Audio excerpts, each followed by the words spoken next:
Sa baryo ng San Isidro, sa dulo ng masukal na gubat, may isang matandang babae na kinatatakutan ng lahat. Si Lola Sela. Tahimik ang kanyang pamumuhay, ngunit usap-usapan na siya'y isang mambabarang. Hindi nila siya kinakausap at iilan lamang ang naglalakas loob na lumapit sa kanyang kubo. Ngunit ang takot ay nagsimula nang maging sunod-sunod ang mga kakaibang pangyayari sa baryo. Isang gabing binabayo ng bagyo, pauwi mula sa palayan si Andoy, ang masipag at mabait na magsasaka. Sa pagmamadali niyang makauwi, aksidenteng nasagi niya ang alagang manok ni Lola Sela. Ang manok ay tumilapon, bumagsak at hindi na nakatayo. Agad na humingi ng tawad si Andoy, ngunit ang sagot ng matanda. Isang malamig na tingin at ang mga mata nito sa ilalim ng kidlat ay tila bumabaon sa kanyang kaluluwa. Kinabukasan, biglang nagkasakit si Andoy. Nagsimula ito sa simpleng lagnat, ngunit habang lumilipas ang mga araw, nagkaroon siya ng mga sugat sa katawan, parang kinakain mula sa loob. Tumawag ng albularyo ang kanyang asawa, si Nida, ngunit kahit anong lunas ang subukan, lalong lumala ang kalagayan ni Andoy. Sa takot at labis na pagkabahala, nagtanong si Nida sa kanilang mga kapitbahay. Isa sa mga matandang taga roon ang nagmungkahi. Puntahan mo si Lola Sela. Siya lang ang makakapag-alis ng sumpa. Humingi ka ng tawad. Bagamat natatakot, nagdesisyon si Nida na sundin ang payo. Dala ang tapang at pag-asa. Pumunta si Nida sa kubo ni Lola Sela. Balot ng mga talahib at anting-anting ang paligid, tila may sarili itong buhay. Nang bumukas ang pinto, bumungad ang malamig na boses ng matanda. Anong kailangan mo?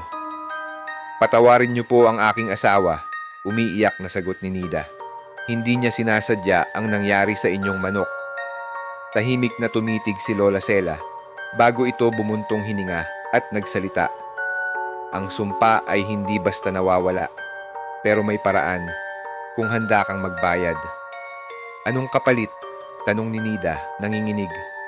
Magdala ka ng itim na kandila, dugo ng tandang at hibla ng buhok ng iyong asawa.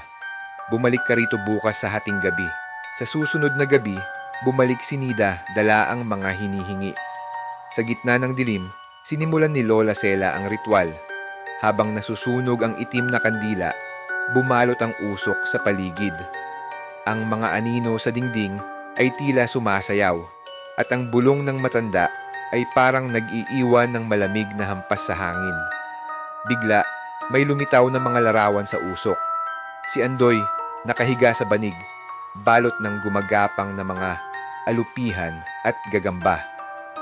Hindi pa tapos ang pagbabayad, sabi ng matanda. Ang kanyang kaluluwa ay hawak ko hanggang may mag-alay ng kapalit. Nanginginig si Nida, ngunit naglakas loob siyang magtanong, anong kapalit? Ngumiti si Lola Sela at sa ngiting iyon, naramdaman ni Nida ang pangingilabot. Isang buhay, kapalit ng buhay. Kinabukasan, natagpo ang patay si Lola Sela sa loob ng kanyang kubo. Ang katawan niya ay balot ng mga gumagapang na insekto, ngunit wala siyang anumang sugat. Walang nakakaalam kung paano siya namatay. Ngunit mula noon, biglang gumaling si Andoy. Parang walang nangyari. Ngunit sa baryo ng San Isidro, ang takot ay nanatili. Sa tuwing gabi ng kabilugan ng buwan, naririnig ng mga tao mula sa gubat ang bulong ng isang boses. Ang sumpa ay hindi natatapos. Ako'y babalik. Mula noon, walang sino man ang naglakas loob na pumunta sa kubo ni Lola Sela. Ngunit sa dilim ng gubat, nananatili ang anino ng kanyang kwento. Nagbabantay, nagmamasid, naghihintay.